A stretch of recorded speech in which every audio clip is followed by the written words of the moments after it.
I woke up to a message from my husband. Contractions have started. The baby is finally coming. The news was about my sister-in-law, Mia, who is about to give birth. I don't usually interact much with Mia, but the thought of my soon-to-be niece filled me with excitement. I called my husband, full of anticipation. But contrary to my expectations, he sounded rushed. Don't come to the hospital. What? I'll go to the hospital. Just don't come, okay? He hung up abruptly. My mind was filled with questions. What was going on? Why would he push me away like that? Little did I know, an unexpected situation awaited me a few hours later. My name is Sophia. I work for a fairly large stationery company. I've been married to William for 2 years. We're not as passionate as we were in the beginning, but we get along well enough. I just turned 30 the other day. William is older than me, 35 this year. Considering our ages, I've been thinking it's about time to consider having children. One day, William went to a barbecue with a colleague. I was home alone when the doorbell rang. I opened the door to find my mother-in-law, Lily. Lily? Sophia, sorry for the sudden visit. I was in the neighborhood and thought I'd stop by. Of course, come on in. Thank you, I will. The apartment where William and I live is about an hour from the in-laws' house, using the highway. It's not too far, but we don't see Lily very often. I didn't see Lily very often because we were close enough to see each other if I wanted to. Occasionally, like today, Lily would drop by while shopping, or we would visit if we had time. I made coffee and served it with some snacks Lily brought. Lily took a sip of her coffee and said, "Thank you," with a pleased expression. Guess what Mia told me? She's pregnant. What? Mia is? Yes, surprising, isn't it? Mia is William's sister and my sister-in-law. She got married a year before us and now lives out of state. Whenever we meet at family gatherings, Mia always greets me warmly. I find her to be a lovely sister, even if she's my sister-in-law. Especially lately, as I've been thinking about having children, Mia's pregnancy feels even more relatable. I have no feelings of jealousy, just pure happiness for her. Mia and her husband have been married for 3 years now. The timing seems right, doesn't it? Lily nodded at my words. Absolutely. They've enjoyed their time as a couple, and now it's time for a child. I remember going through that phase too.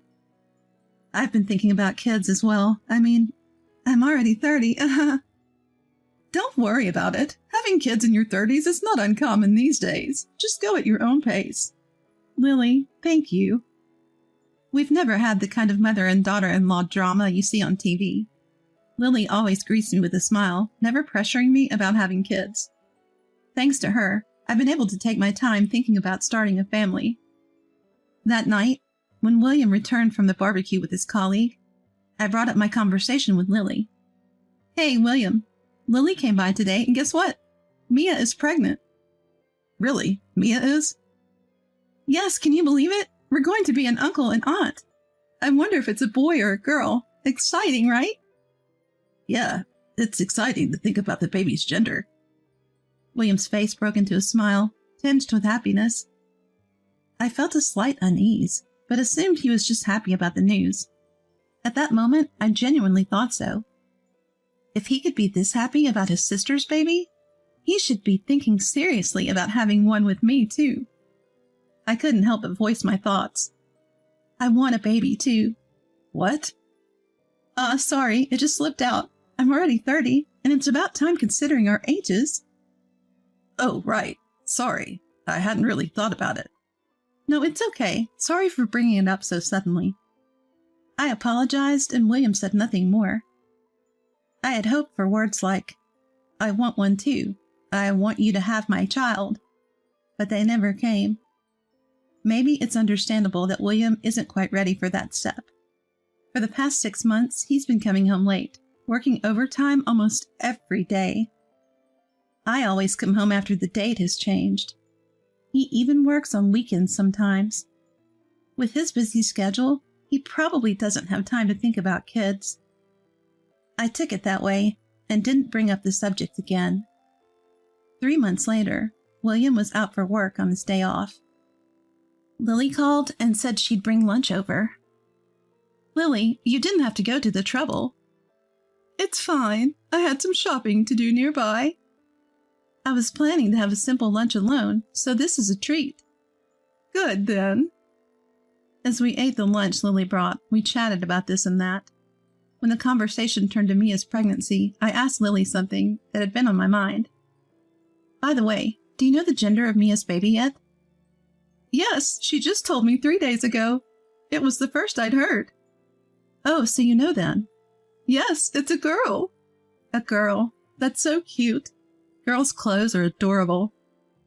They can be expensive, though. But really, as long as the baby is healthy, that's what matters. Absolutely. I hope Mia's baby is born healthy. Let's all look forward to it. According to Lily, Mia's plans to give birth at a hospital near Lily's house. After the birth, she'll stay at the in-laws' house for a while, so we'll have a chance to visit. I'll come by when things have settled down. With that, a pleased Lily left. 2 weeks later, I ended up working late and didn't get home until after 11 p.m. Just as I got out of the bath, William came home. Welcome back, William. You're late again, huh? You too, Sophia. Just out of the bath? Yeah, I had to work late, unusually. So it's good you're here. There's something I want to ask you. What is it? William showed me his phone screen and asked, Which one do you think is best? Displayed were various types of baby cribs. There are so many options, he said, his face seemingly glowing as he showed me the screen. That's when I felt a strange sense of discomfort. If William is looking at baby cribs now, it must be a gift for Mia. That's not out of the question. But William is usually frugal, even with me. He keeps my birthday gift strictly under $100. So it didn't make sense that he considered buying a crib for Mia that cost over $500. I cautiously spoke up as he happily browsed through the cribs. Is this crib a gift for Mia? Yeah, it is. She's my sister, after all. I should do something nice for her. Wouldn't it be best to ask Mia directly? People have preferences or sizes or specific features. You're right. I'll ask Mia directly. Yeah, that's probably best. William seemed a bit rushed, and something about the way he spoke felt off. From that day on, my sense of unease about his behavior grew. Whenever he had free time, William was on the phone researching baby items. Not just the typical baby clothes for a gift, but pricier items like baby baths, strollers, and car seats. Normally, those are decisions for the parents-to-be. So why was William so keen on researching baby items? It puzzled me. One day, William came home with a shopping bag from a well-known baby clothing brand. Ta-da! He said, happily showing off the newly purchased clothes. Sophia, look at this. Isn't it super cute? Yeah, it's really cute, but it's for a boy, right? Huh? What William had bought was a onesie for newborns, featuring dinosaur illustrations. It was clearly for a boy. Of course, kids can wear whatever they like, but giving a gift meant for the opposite gender would be considered rude. When I pointed this out, William hastily tried to cover it up. Oh, right. Mia's having a girl. Why did you say it like you didn't know? No, I knew. I just thought this was cute. William quickly put the baby clothes back in the bag and left the living room. This is a gift for Mia, right? Then why didn't he gift wrap it? He just took it out of the bag and showed it to me. I had questions about William's puzzling behavior, but chose not to ask anymore.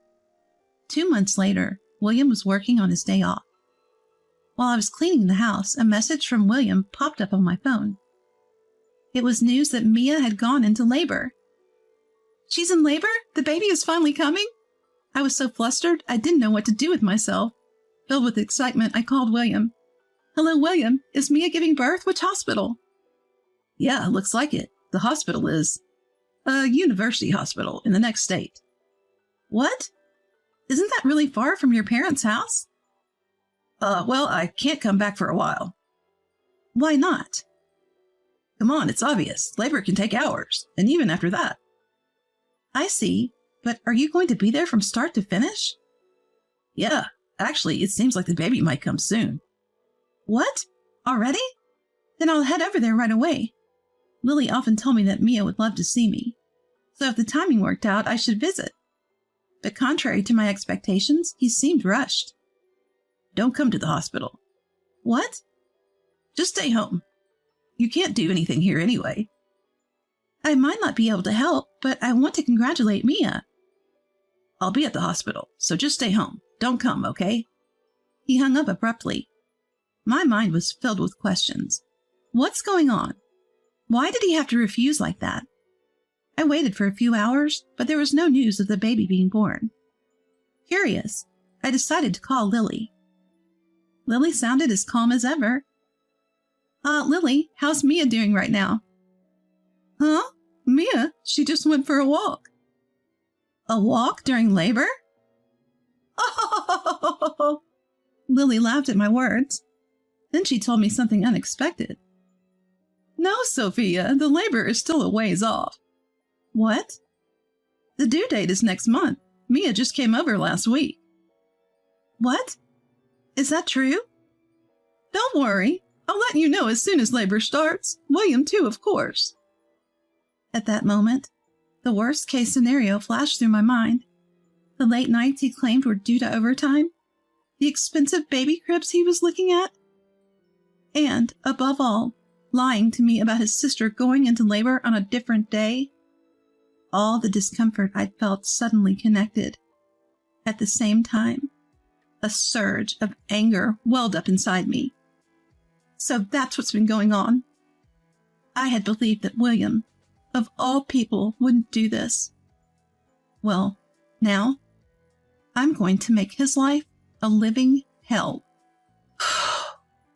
As I took a deep breath, Lily called my name from the other end of the phone. Sophia! I told Lily the truth. Lily, I think William is cheating on me.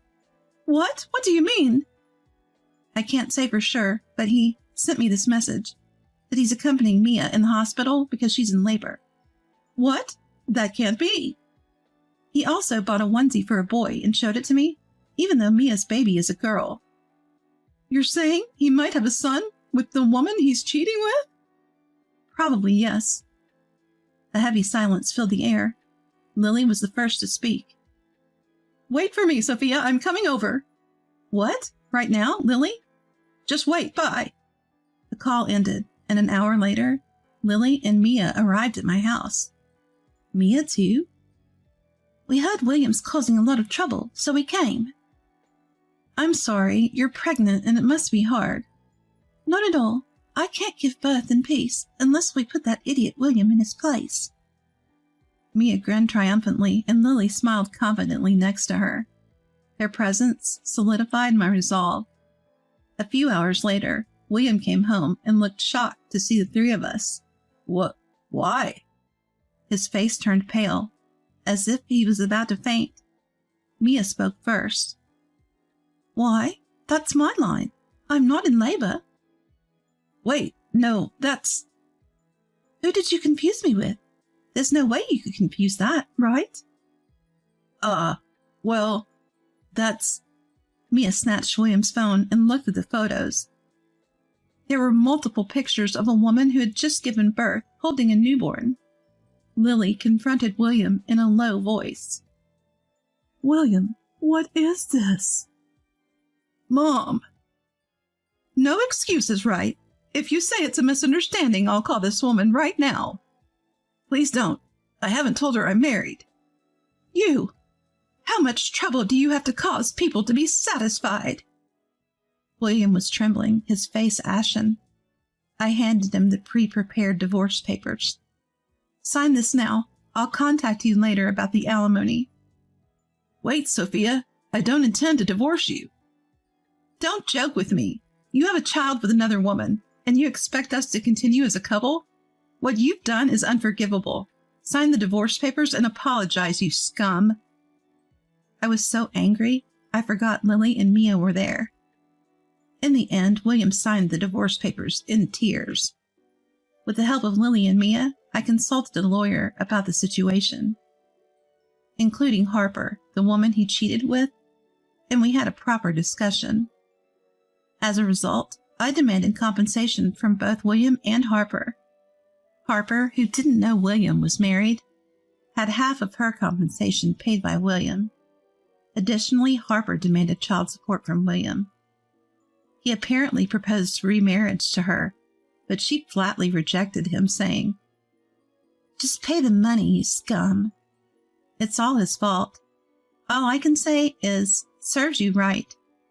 As for me, I still have a relationship with Lily and the others. Mia safely gave birth, and I recently gave her a baby gift."